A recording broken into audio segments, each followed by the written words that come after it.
5 seconds. Start. மாண்புமிகு பேரவைத் தலைவர் அவர்களே, மேதகு ஆளுநர் அவர்கள் ஆற்றிய உரைக்கு நன்றி தெரிவிக்கின்ற தீர்மானத்தின் மீதான விவாதத்தில் பங்கு கொள்ள அனுமதி வழங்கிய தங்களுக்கு முதற்கண் என்னுடைய நன்றியை தெரிவித்துக் கொள்கிறேன். ஆளுநர் அவர்கள் ஆற்றிய உரையில் மிக சிறப்புக்குரிய பல்வேறு செய்திகள் சொல்லப்பட்டிருக்கின்றன. அதில் குறிப்பாக சொல்ல வேண்டுமென்றால், நற்பணிகளை செய்யும் பொறுப்பு மாநில அரசுகளுக்குத்தான் உள்ளது என்பது நல்ல செய்தியாக இருக்கிறது.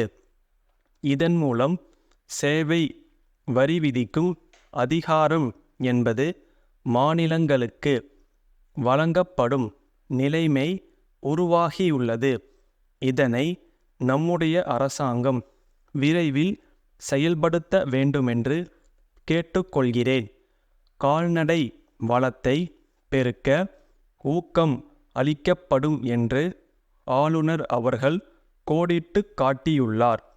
வேளாண்மை தொழிலில் நவீன கருவிகளின் வருகையால் கால்நடைகளின் எண்ணிக்கை குறைந்து வருவதை நாம் அறிவோம். எனவே அரசின் இந்த அறிவிப்பு கிராமப்புற மக்களின் வாழ்க்கையில் மறுமலர்ச்சியை ஏற்படுத்தும் என்பதில் ஐயமில்லை. தமிழ்நாட்டில் மக்கள் நலன் காக்கவும் மழை வளத்தை பெருக்கவும் மாண்புமிகு முதலமைச்சர் அவர்களின் பிறந்த நாளன்று மாவட்டங்களில் மரம் வளர்ப்பு திட்டம் தொடங்கப்படும் என்பது சிறப்பான அறிவிப்பாகும். ஒவ்வொரு மாவட்டமும் இதன் மூலம் பயன்பெற வாய்ப்பு உள்ளது. மேலும் இந்த மரக்கன்றுகளை நல்ல முறையில் பராமரித்தால் அதன் மூலம் ஊராட்சிகள் அனைத்தும் வருவாய் ஈட்டவும் வாய்ப்பு உள்ளது. ஆகவே இந்த திட்டத்தில் வழங்கப்படும் மரக்கன்றுகள் நல்ல தரமுள்ளவையாகவும் சரியான பருவத்தில் உள்ளதாகவும் தேர்வு செய்யப்பட வேண்டியது அவசியம் என்பதை அன்புடன் சுட்டிக்காட்ட விரும்புகிறேன். தொழிற்சாலைகளின் இரசாயன கழிவுகளால் நிலத்தடி நீர் பாதிக்கப்படுவது குறித்து சமூக நல ஆர்வலர்கள் பலரும் தங்கள் கவலையை அவ்வப்போது தெரிவித்து வருகிறார்கள். அவர்களின் கருத்துக்கள் மக்கள் மத்தியில் பெருமளவுக்கு ஆதரவை பெற்று வருவதை நம்மால் உணர முடிகிறது. சுற்றுச்சூழலை பெரிதும் பாதிக்கும் தோல் பதனிடும் நிலையங்கள் மற்றும் சாய பட்டறைகளை காலத்திற்கேற்றவாறு நம்முடைய மாநிலத்தில் மூடிவிடலாம் என்று சொல்கிறார்கள். அது சரியா தவறா என்று நான் விவாதிக்க விரும்பவில்லை.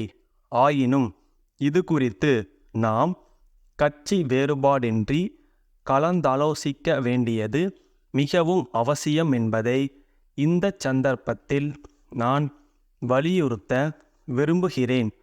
இத்தகைய தொழில்களில் ஈடுபட்டுள்ள தொழிலாளர்களுக்கு மாற்று வேலை வாய்ப்புகளை நாம் எளிதாக உருவாக்கித் தரலாம் என்று சொல்லப்படுவது நம்பிக்கை அளிப்பதாக உள்ளது. எனவே கூடிய சீக்கிரம் இந்த பிரச்சினையில் விருப்பு வெறுப்பு எதுவுமின்றி மக்கள் விரும்பும் வகையில் ஒரு சிறப்பான முடிவை எடுக்க அரசு முன்வர வேண்டுமென்று கேட்டுக்கொள்கிறேன். நோயற்ற வாழ்வே குறைவற்ற செல்வம் என்று பெரியவர்கள் சொல்லி இருக்கிறார்கள். ஆகவே இயற்கை உணவு முறைகள் பற்றிய நூல்கள் அதிக அளவில் வெளிவருவது அவசியம் என்பதை குறிப்பிட்டு அமர்கின்றேன். திருநெல்வேலி பாண்டியன் கூட்டமைப்பின் மேலாளர் சிதம்பரம் மேற்கு வீதி ராமன் அவர்களுக்கு எழுதிய கடிதம். அன்புடையீர், தங்களுடைய கடிதம் கிடைக்கப் பெற்றோம். குறைந்த முதலீட்டில் காகிதம் தயாரிக்கும் தொழிற்சாலையை அமைக்கும் ஆர்வத்தை தெரிவித்து கடிதம் எழுதி இருக்கிறீர்கள். தங்கள் கடிதத்தில் கேட்டுள்ள சில விவரங்களை கீழ்கண்டவாறு அளிக்கிறோம்.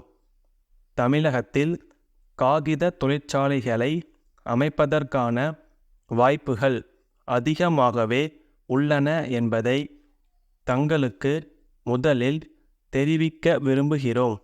மேலும் இதற்கு தேவையான தெளிவான விவரங்கள் அடங்கிய திட்ட அறிக்கைகளும் எங்களிடம் உள்ளன.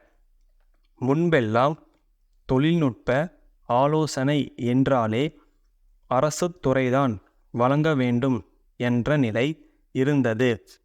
ஆனால் தற்போது எங்களைப் போன்ற தனியார் நிறுவனங்களும் இத்துறையில் சிறப்பான முறையில் பணியாற்றி வருகிறோம் என்பதை பெருமையுடன் குறிப்பிட விரும்புகிறோம்.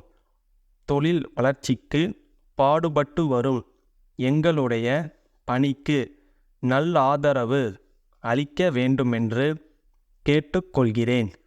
இன்னும் பல விரிவான தகவல்களை தாங்கள் எங்களை நேரில் தொடர்பு கொண்டால் வழங்க இயலும்.